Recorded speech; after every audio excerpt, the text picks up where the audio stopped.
Sure. All right. For this, we're going to be making CF4. And again, I'm going to pose this disclaimer.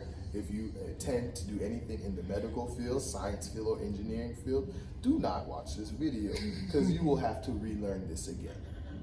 Disclaimer. If you intend to do anything in the medical field, scientific field, or engineering, do not watch this video. Anybody else? Let's do this. So I have CF4. So I have carbon tetrafluoride, 1 carbon, 4 fluorines. So I want to draw the Lewis dot structure for this molecule. Now when I look at this molecule, the easiest way to know is C for carbon, C for center. So if I have carbon, that goes in my center.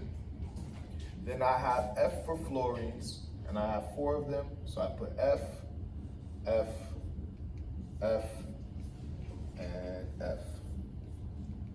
Now, I can't have these fluorines just floating. So I need to attach them to my carbon.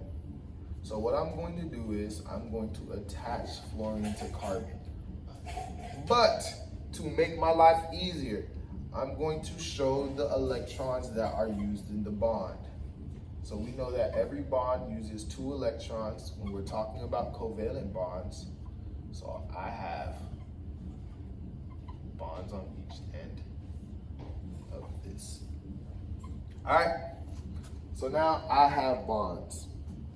So I look and I see, okay, I have all my atoms and I want to make sure they all have the right number of bonds. So on my list, I know that fluorine is in group 7 and group 7 can only make 1 bond. I look at all my fluorines, they have only 1 bond. Fluorine is okay on their bonds. Then next, I'm going to look at carbon. And I know that carbon is in group 4A.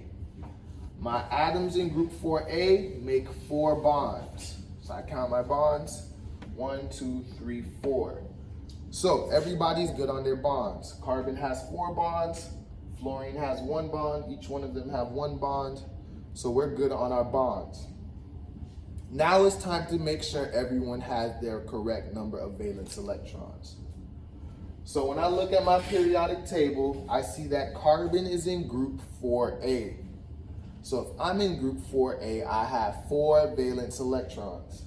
So when I look at carbon, I have 1, 2, 3, 4 valence electrons directly attached to my carbon. My carbon has the right number of valence electrons. Now, I'm going to look at fluorine. So I know that fluorine is in group 7A on my periodic table, which means fluorine must have 7 valence electrons. Now, when I look here at fluorine, I only have 1 valence electron on this fluorine atom. So that means I need to add valence electrons until this fluorine has the 7 it needs. So I'm going to place 2, 4, 6, and then I have this 7th. So fluorine's supposed to have 7 valence electrons. I have 7 valence electrons on this fluorine. Now I'm going to do the same thing for each one of these fluorines. So 2, 4, 6, 7, 2, 4, 6. I count faster than that, right? 7, 2, 4, 6, and 7. So now when I look, all my fluorines have 7 valence electrons. My fluorines all make only 1 bond. My carbon has 4 valence electrons. It's making 4 bonds. This is my structure for CF4. A lot simpler.